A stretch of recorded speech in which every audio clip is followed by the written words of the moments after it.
here to perform a role play on the topic conservation of water. Let me introduce the characters. Student 1, that is Harshangli, a student who is passionate about conserving water. Student 2, that is Janvi, a friend who is less aware of importance of water. Teacher and educator that provides additional information. Let's perform.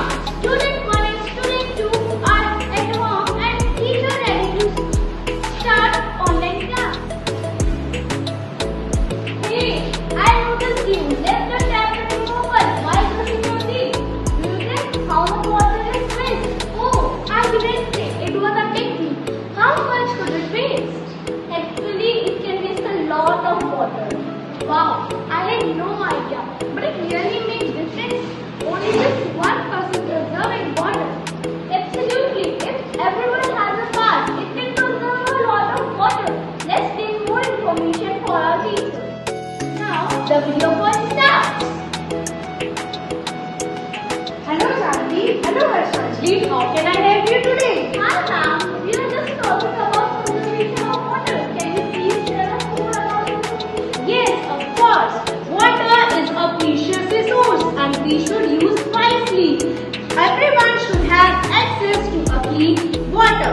Water not only helps in reducing pollution but also helps in saving fuel. We should let our future generation get a clean and drinkable water. Yes, it makes sense. But what are easy ways to conserve water at home?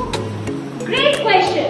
Here are few tips which you can follow at your home easily and save a lot of water.